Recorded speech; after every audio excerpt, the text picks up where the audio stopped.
Allahu Zülcelal Hazretleri muazzam bir nizam içinde her şeye bir vazife yüklemiş.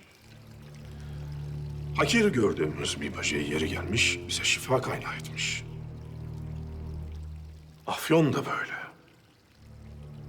Nice hastalıkların tedavisinde, nice acıların dindirilmesinde faydalı olmuş ki biz bunu ekip ilaç yapımı için satıyoruz. Lakin bize geldiniz, bu afyonun heroin imalatında kullanıldığını söylediniz. Biz de buna mani olmak istedik. Afyon gemisine el koydunuz. Biz imha etmenizi söylemiştik. Lakin işittik ki afyonu satmışsınız. Nasıl olur paşa? Bir izahı var diye ümit ediyorum. Affedin hünkârım.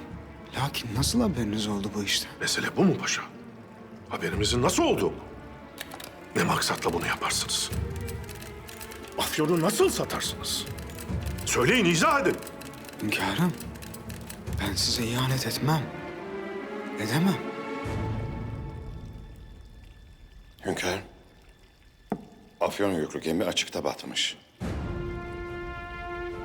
Vallahi de billahi de ayarlasak bu kadar olmaz.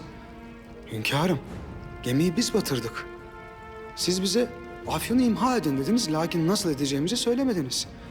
Biz de bu Afyon meselesinin arkasında kimin kimlerin olduğunu öğrenmek için sahte bir satış tertip ettik. Arz ederim. İşin arkasında kimin olduğunu öğrenebildiniz mi? Çok yaklaştık. Lakin elimizden kaçırdık şimdilik. Peki paşa. Bir izahı olduğunu tahmin etmiştim. Lakin bu fotoğrafların bir izahı var mıdır?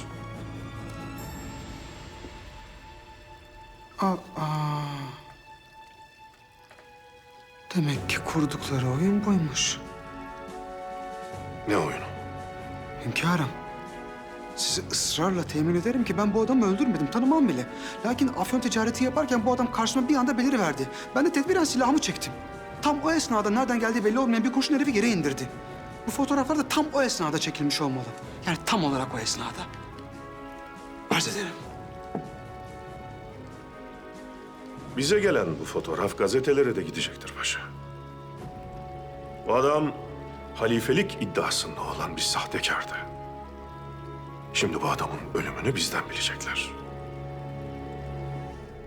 Hünkârım, ben sizi zor durumda bırakmaktansa kellemi veririm. İsterseniz de kelle alırım. Emriniz başım üstüne. Şimdilik bekleyeceğiz paşa. Mesele nereye varacak göreceğiz.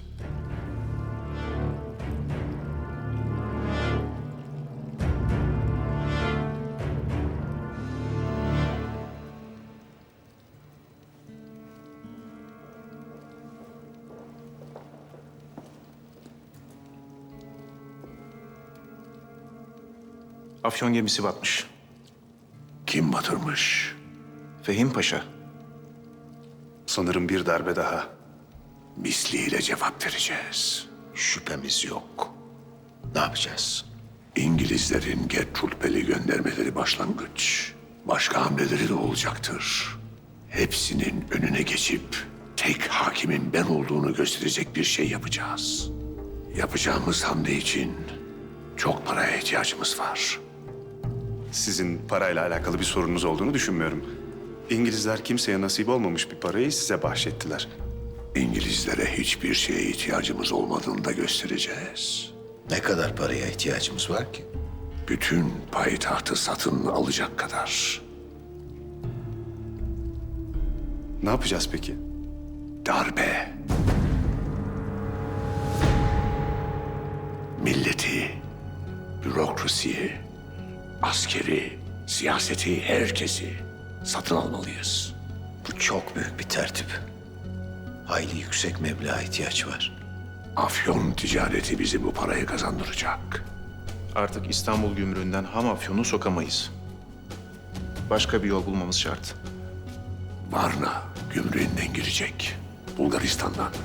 Bulgar prensi ve hükümeti Osmanlı'nın yanında duruyor. Buna asla müsaade etmezler. Çeteciler eliyle hükümetlerini değiştireceğiz. Çetecilerin çıkardığı gazetelerde Rusların aleni bir desteğini görmeden asla harekete geçmeyecekleri yazıyor. Rus gemileri Karadeniz'e açılacak. Çetecilere arzu ettikleri şöleni yapacak. Sen afyon ticaretinin başında olacaksın.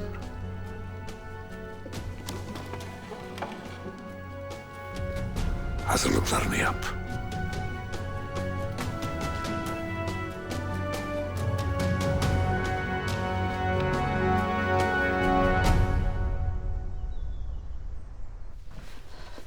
Abdülkadir nerede? Odasında bir şey mi vardı? Sabahattin'i nezarethaneye attırmış. Ne diyorsunuz siz? Nezarethane mi? Evet, kavga etmişler. Sabahattin'i cezalandırmak için ona tuzak kurmuş. Siz ne söylediğinizin farkında mısınız Allah aşkına? Gayet farkındayım. Artık siz de Abdülkadir'in yaptıklarının farkına varın lütfen. Muhakkak bir yanlış anlama olmuştur. Daha önce de Abdülkadir'le beni hainlikle suçlamıştınız. Hatırlatmak isterim. Çağırtın o vakit, kendisine soralım. Zülfet Kalfa. Abdülkadir'e halasının kendisini beklediğini söyleyin lütfen. Bu sondu. Artık Abdülkadir'in hatalarını görmezden gelmeyeceğim. Bunu size de tavsiye ederim. Abdülkadir'in hataları oldu, evet. Lakin ben bunları asla görmezden gelmedim. O halde mani olmak için niçin bir şey yapmadınız? Bir şehzadenin daha faziletli yetiştirilmesi gerekmez mi? Zülfet Kalfa ile koridorda karşılaştık. Beni çağırmışsınız. Evet öyle. Sabahattin'i nezarethaneye sen mi attırdın? Niyetin neydi? Sabahattin nezarette mi? Bilmiyormuş gibi davranma. Zabitler oğlumu götürürken sen de oradaymışsın. Doğru. Götürülürken gördüm lakin münakaşa ettiği adamla konuşup anlaşmıştır diye düşündüm. O adamları sen mi tuttun? Korkarım ki Sabahattin Efendi bundan sonra başına gelecek her musibeti benden bitecek. Soruma cevap ver Abdülkadir. Oğlumu nezarethaneye sen mi attırdın? Hayır. Yalan söylüyorsun. Sana inanmıyorum. Kafi. Bu kadarı kafi. Abdülkadir'e daha fazla hakaret etmenize müsaade etmiyorum. En çok neye üzülüyorum biliyor musunuz? Abime. Koskoca devletin yükü omuzlarında. Lakin ona yardım edecek. Feraset sahibi, güvenebileceği bir oğlu yok yanında.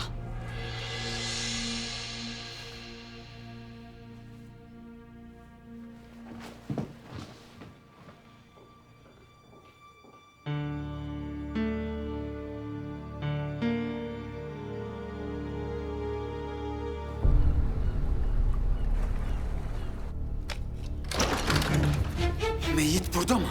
Daha gelmedi paşam. Gelince ona bir çift lafım var. Ondan sonra o tespih kopacak. Zaten kim bize sual edecek ki? Adam ölü. Kızım, bu iş senin. Lakin onu sırtından vur. Sırtından vur ki kaçarken öldüğünü düşünsünler. Ne oldu ki paşam? Yahu bu adamı öldürmemek için bana tek bir sebep söyleyin. Bir tane sebep! Ah! Meyit Efendi, sana verdiğim tespih. Alayım.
Meyit Efendi, Sen bu tesbihle dert çekmişsindir. Biz senin derdini çekmeyelim. Sizi tuzağa düşürmüşler paşam. Fotoğrafı çekeni takip ettik. Kaybettik ama dükkanını da yakaladık. Fotoğrafları gazetecilere verecekti. Hepsini aldık. Şimdi bu fotoğraflardan kimse de yok. Büyük kıyak. Çok büyük kıyak. Hele ki seni öldürmeyi düşünürken bu yaptığın büyük kıyak. Cesetlere kurşun işler mi bilmem de. Neden paşa? Yahu Meyyit Efendi, imha etmemiz gereken afyonu sattığımızı söylemişsin hünkârımıza. Çok nahoş bir durum bu. Nahoş. Ben sultanımızın emrindeyim. İtaatim de yalnızca onadır. Ne yapsaydım? Gelip sorabilirdin Meyyit Efendi. O gemi battı. Haberin var mı? Yok. Biz o paraları yaktık. Bunun haberin var mı? Yok. Biz hünkârımıza karşı gelmeyiz. Bundan haberin var mı? Yok. Meyyit Efendi, bu kadar yokun içinde biz neye var diyelim? Biz gördüğümüz hatayı sadakatimizi teslim ettiğimize söylemekle memuruz. Ha benim sadık dostum. Benim arkamdan iş çevirmeyiniz. Eğer bir hatamızı görürseniz gelip bize sual ediniz. Verdiğimiz cevap sizi tatmin etmez ise eğer, o zaman sahip Kıran Efendime gidiniz. Böylelikle neyi hasıl etmiş oluruz? Huzuru. Vallahi de billahi de bizim isteğimiz huzurun bahçesine bağdaş kurup oturmak. Bu. Buyur.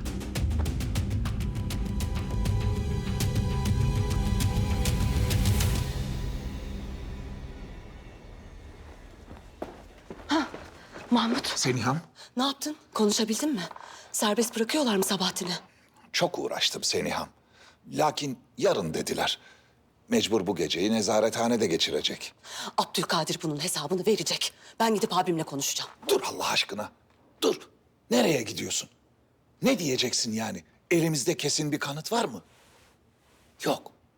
Gidip şimdi oralarda ters bir şey söyleyeceksin. Sonra benim sadrazamlığımı da ateşe atacaksın. Oğlum nezarethanede, sen hala sadrazamlığı düşünüyorsun. Göreceksin. Ben öyle iyi bir ders vereceğim ki Abdülkadir'e. Ve tabii oğlunun her kabahatini örtbas etmeye çalışan Bidar kadına da. Seniham, aklından ne geçiyor? Öyle bir şey yapacağım ki Mahmut. Bundan sonra Abdülkadir ve Bidar kadın için sarayda hiçbir şey eskisi gibi olmayacak.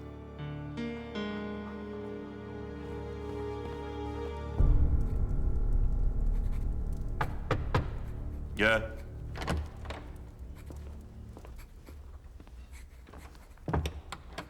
Hünkârım, Sena Sultan sizi görmek isterler. Gelsin.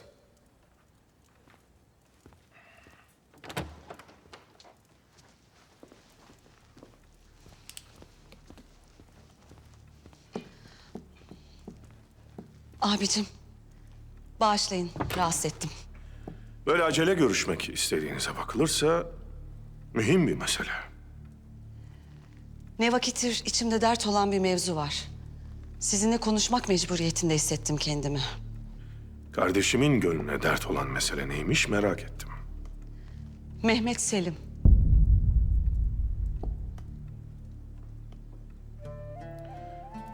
Mehmet Selim'in endişe edecek bir vaziyeti mi var? Sizden çekindiği için Naimi'nin düğününe bile gelemiyor. Niçin benden çekiniyor? Gitmesine sebep olan münakaşanızdan beri hiç görüşmediniz. Sizin ona hala kızgın olduğunuzu düşünüyor. Mehmet Selim'i sizin ne kadar sevdiğinizi biliyorum. O orada hasretinizi çekerken eminim siz de burada onu arıyorsunuz. Tek istediği onu bağışladığınızı bilmek. Sonra koşarak buraya gelir Mehmet Selim. Mehmet Selim'i ben göndermedim. O kendi gitmek istedi. Lakin geri dönebilmek için sizin affınıza ihtiyacı var hünkârım.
Sultanım,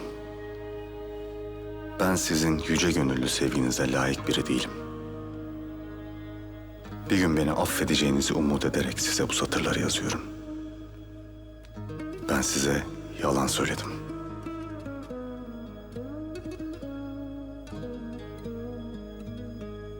Ne kadar vazgeçmeye çabalasam da yüreğim bir başkasına ait.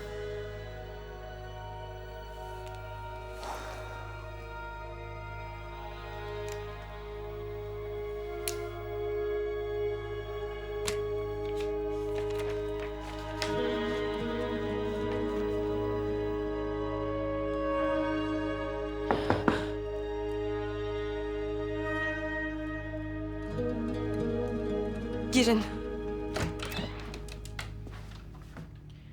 Vasfi. Ben de seni bekliyordum. Açıklamama fırsat bırakmadan gittin. Açıklamaya lüzum yok. Ben anlayacağımı anladım. Siz Kemalettin Paşa ile birlikte lüzum eden izahı Naime Sultan'a yaparsınız. Ve Bidar Sultan'a. Ve hünkârımıza. Dinle beni. Açıklamama izin ver. Birbirinizi sevdiğinizi, birbirinize ait olduğunuzu söylediniz. Ben de bunu kulaklarımla duydum. Şimdi gerçekleri hünkârımızın duyma vakti. Gidip kendisiyle konuşacağım. Hayır, hayır, hayır dur. Yapma.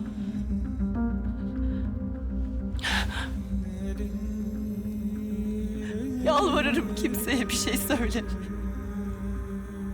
Evet doğru.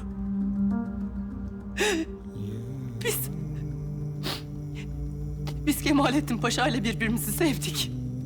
Hem de çok sevdik. Uğrunda ölmek istediğim kişi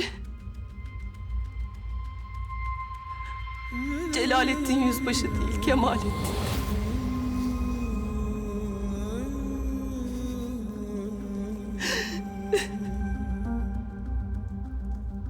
O halde neden?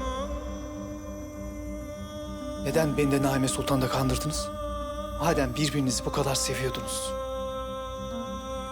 Neden ikiniz birlikte olmadınız? Çünkü Kemalettin Naime'ye söz vermişti. Hünkârımıza bağlılık yemin etti. Ama sözünü tuttu. Biz aşkımızı kalbimize gömdük. Aramızda hiçbir şey yaşanmadı. Asla da yaşanmayacak. Yalvarırım. Sadece birkaç gün sonra Kemalettin Naime ile evlenecek. Eğer Naime öğrenirse kahrolur. Ben kimsenin yüzüne bakamam. Yalvarırım. Yalvarırım kimseye söyleme.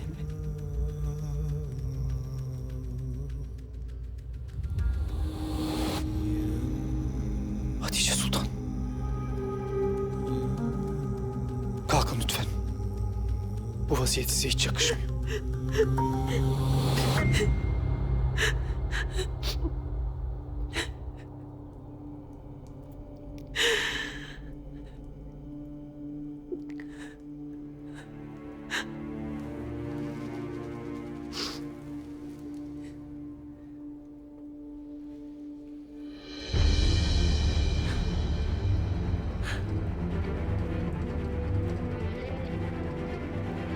Ne olur. En azından düğüne kadar sabredin. Sonra boşarsınız beni. Hayatınızdan çıkarım.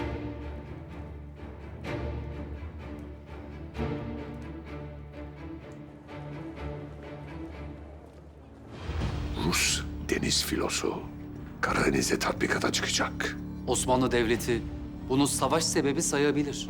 Abdülhamit bu meseleyi siyaseten çözecektir. Bizim arzumuz Bulgar çetecilerin Rusların arkalarında olduğunu bilmeleri. Bulgar kralı bizden önce harp açmamızı istiyor. Eğer harp açmazsak bizimle asla ittifak etmeyecektir. Bu tatbikat bir işe yaramaz. Biz krala değil, çetecilere mesaj göndereceğiz. İsteğinizi Çar'a bildireceğim. İstemiyorum. Emrediyorum.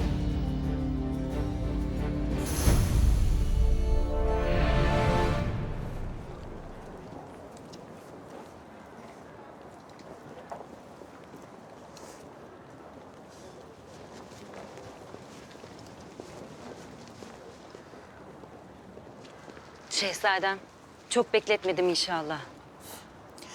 Pakize ne cevap verdi teklifime? Pakize benim sözümden çıkmaz, merak etmeyin. Ancak Evet. kız kardeşim ürkek bir ceylan gibidir. Af buyurun şehzadem. Pakize sizden çekiniyor. Benden çekiniyor demek. Biraz ona olan muhabbetinizi belli etseniz belki endişeleri biraz azalacaktır. Elbette. İzninizle o halde halanızın evine gidip Sabahattin Efendi ile görüşmem lazım. Neden? Sabahattin Efendi Pakize'ye izdivaç teklif ederken bir broş hediye etmiş. Bizde kalması münasip olmaz. Geri vereceğim. Sabahattin Efendi bir kavgaya karışmış. Şu an nezarette. Öyle mi? Demek göründüğü kadar beyefendi değilmiş. Lakin siz merak etmeyin. Broşu ben kendisine iletirim.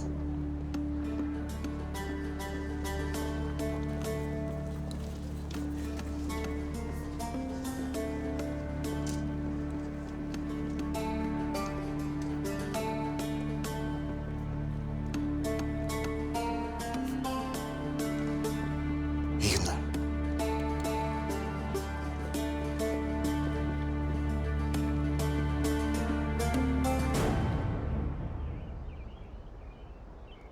Hünkârım, Fellah Azuri'nin öldürülmesi sokaklarda konuşuluyor.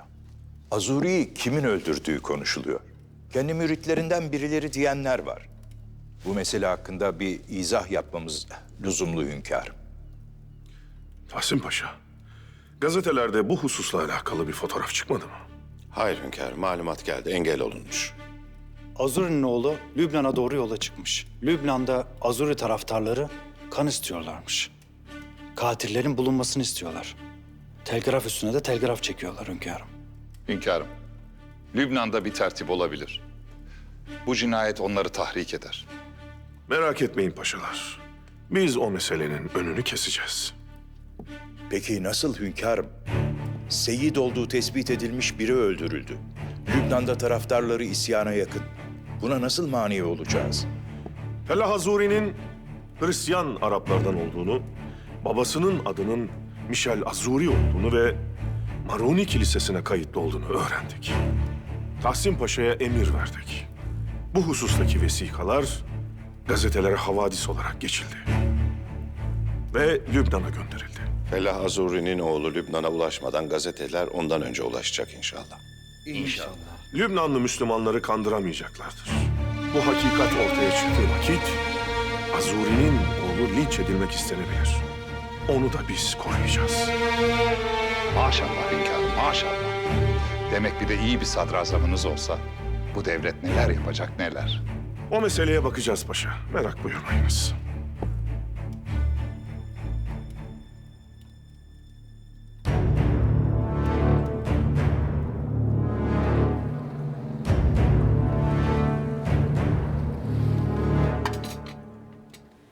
Nasıl bir sokak kavgasına karışmış Sabahattin Efendi? Bir malumatım yok. Lakin büyük bir hadise çıkarmış olmasa nezarete atılmazdı. Aslında çok sakin birine benziyordu. Bunu sadece bir iki defa gördüm. Bir insan hakkında hüküm vermek için yeterli bir zaman değil. Hem belki de Sabahattin hakkında da, Şehzade hakkında da yanılmışsındır. Neyse ki kader bizden yana. Nişanlanmadan gerçek yüzünü gördük Sabahattin'in. Aklını başına topla Pakize. Bir an önce Şehzade'nin teklifini kabul et.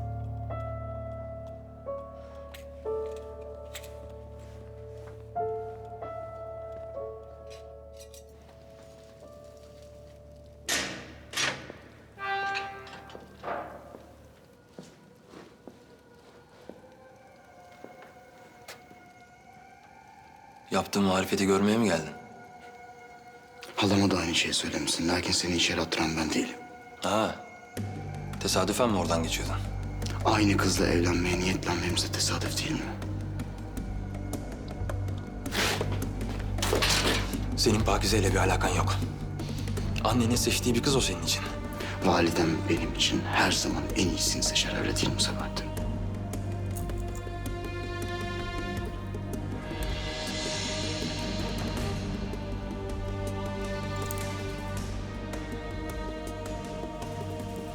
Ne işi var bunun sende?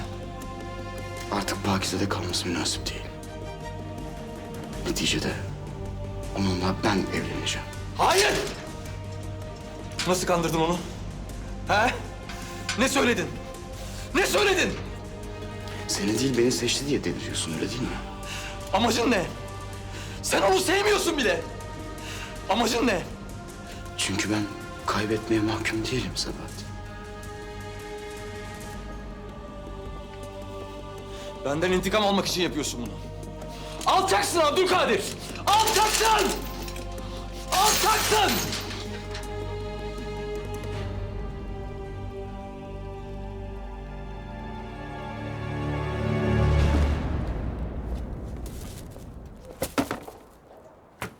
Bana bak Hüseyin. Bir haftadır arabayı sen kullanıyorsun. Biz de çöpten istihbarat topluyoruz. Siz topluyorsunuz da ne oluyor? Okuma yazmanız yok. Bütün kağıtları yine ben okuyorum. Vallahi ben mektebe başladım artık. Havafi mezberinin başına geçeceğim. Sen önce yıkanıp paklanmayı öğren. Okumayı sonra sökersin. Kirli kalacağız ki hafi olduğumuz bilinmesin. Hadi hadi. Toplayacağımız çok çöp var.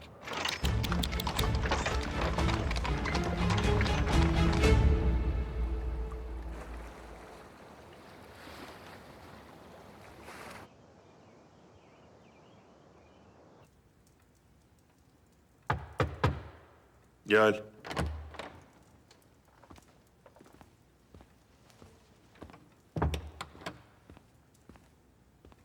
Hünkârım.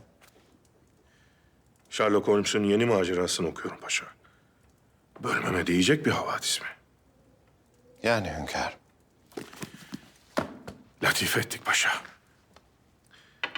Devletin 1 gram çöpü bile bizim için kıymetlidir.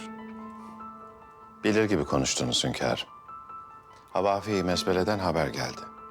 Rus sefaretinin çöplerini karıştırırken bir şey fark etmişler. Nedir paşa? Çöplerden anladıkları Rus sefaretindeki yazışmalar artmış. Gayri tabii bir artış söz konusu. Yazışmalar normalden fazla olunca endişe etmişler. Haber verdiler. İstihbarat her şeyi kıymetli bir malumata dönüştürmektir paşa. Biz çöplerden istihbarat toplayan Havafi mezbeleyi boşa kurmadık. Yazışmalar arttıysa bir şeyler oluyor demektir. Ne emredersiniz hünkârım? Sefirleri çağıralım paşa. İngiliz, Fransız ve Rus sefirleri. Emredersiniz hünkârım.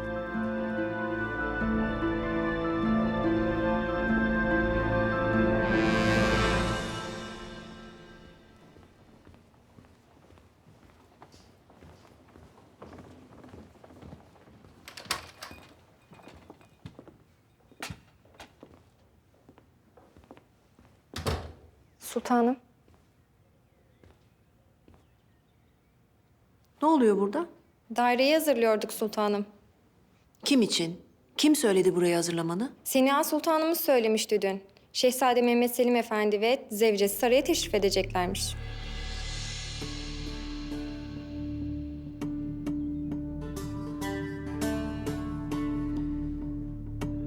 Mehmet Selim mi? Emin misin kızım? Seniha Sultan, Mehmet Selim'in geleceğini mi söyledi? Evet sultanım, bugün geleceklermiş. Mehmet Selim'in geleceğini öğrendiği anda Bihter Sultan'ın yüzünü görmek isterdim doğrusu. Seniham, ben asıl Abdülkadir'i merak ediyorum biliyor musun? Yani kardeşler arasında kıskançlık falan olur da ben bunlar gibisini hayatımda görmedim. Haklısın. Sabahattin, oğlum yesene bir şeyler. Olmaz böyle. Bak zaten sabaha kadar nezarethanede aç açına uykusuz kalmışsın. Koy bakayım tabağına şunu, hadi. Göreceksin bak. Abdülkadir'in sana yaptıklarının acısı misliyle çıkacak ondan. Evet, evet.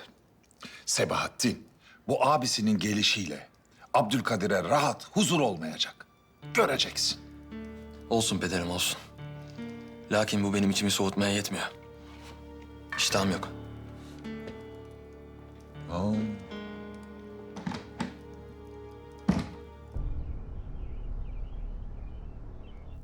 Sizlerle tatsız vakitler geçirdik. Birbirimize zorluklar çıkardık. Lakin siz de biz de vazifemizi yaptık. Söyledikleriniz bizleri şaşırtıyor hünkârım. Yaptıklarınızı tasvip ettiğimi söylemedim. Devletlerinizin siyasetini uygulamak için çalışan memurlarsınız. Bu konuşmalarınızdan artık bizimle mücadele etmekten vazgeçeceğinizi mi anlamalıyız? Canımız vücudumuzda oldukça mücadelemiz yüreğimizde olacaktır. Sadece devletlerinizle bundan sonra sakin bir seyre girmek istediğimizi söylemek için çağırdık. Buna memnun oluruz.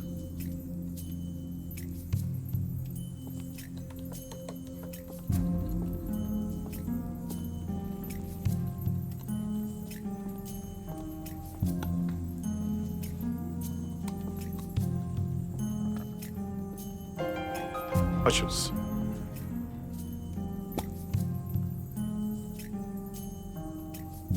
Sizin için fil dişi işçiliğinden güzel bir kalem.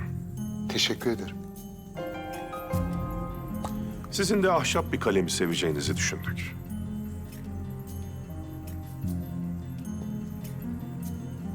Bu kalemi Rusya'da kullanmayınız. Zira soğuk olur. Gümüşten bir kalem. Teşekkür ederim Hünkâr Hazretleri. Bu ince jestiniz için çok teşekkür ederiz.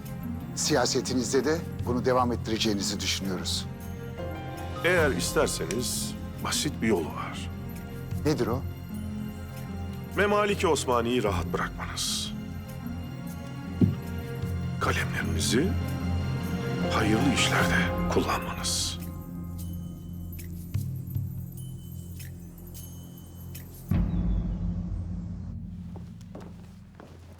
Gelin, oturun şöyle. Sizinle konuşmak istedim.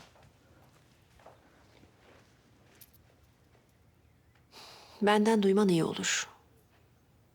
Mehmet Selim'le eşi Handan düğün için buraya gelmeye karar vermişler.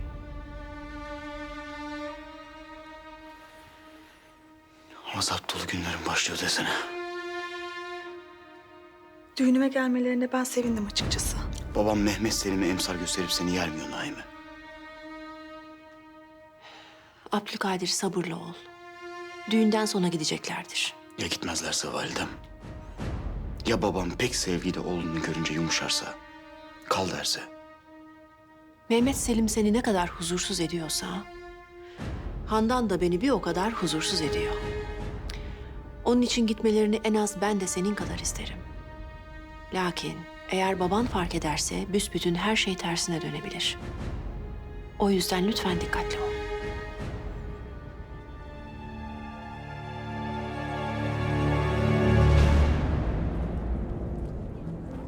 Bu bir nezaket ziyareti sayılır. Diplomatik olarak ilişkilerimizin düzelmesini temenni ediyor. Hatta birer tane de kalem hediye etti.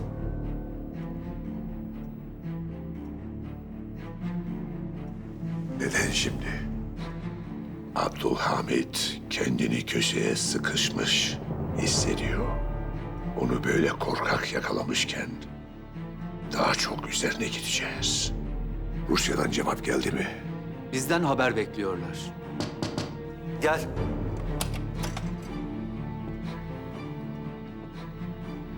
Siz istediğiniz emri verin. Katip Rusya'ya bildirecek. Rus filosu emirlerinizi bekliyor. Rus gemileri Boğaz'ın önüne kadar gelsin. Osmanlı Devleti ile hiçbir iletişime geçmeyecek. Yalnızca bizimle konuşsunlar. Bekle. Yazışmaları bu kalemle yap. Abdülhamit'in hediyesi. Belki de sonu hediye ettiği bu kalemle gelecek.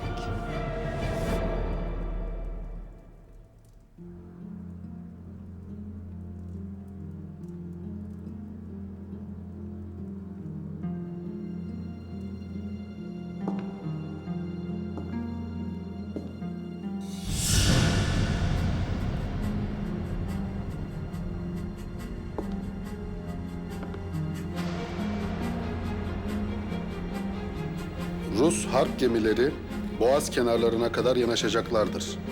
Osmanlı Devleti ile ilişki kurmadan bekleyecek, ikinci emir geldiği vakit boğazları zorlayacaklardır. Nasıl sultan kalemi? Efendim imhaya mı götüreyim? Yazılar okunmuyor bile. Götür çöpe at. Bana da bir yeni kalem ver.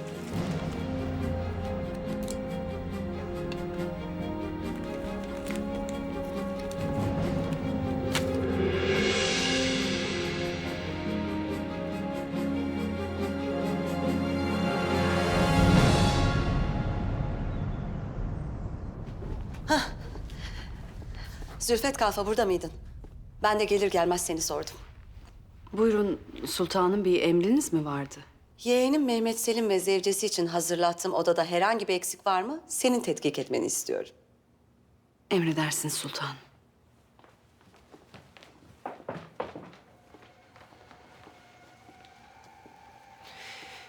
Mehmet Selim Efendi düğüne icabet edemeyeceklerini bildirmişlerdi.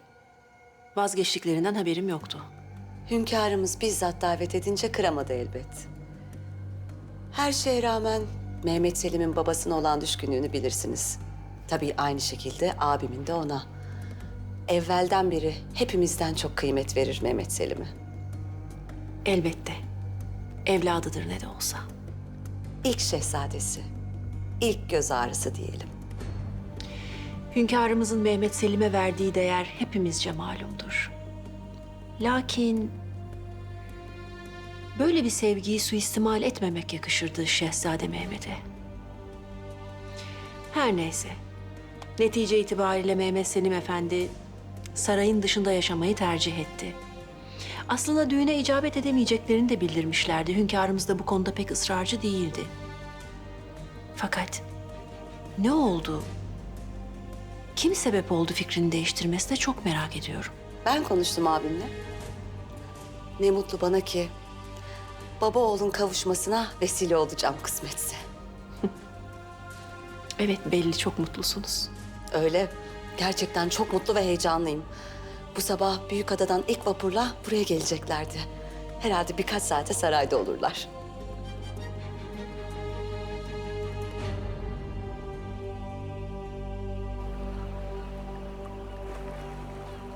Şık Malol.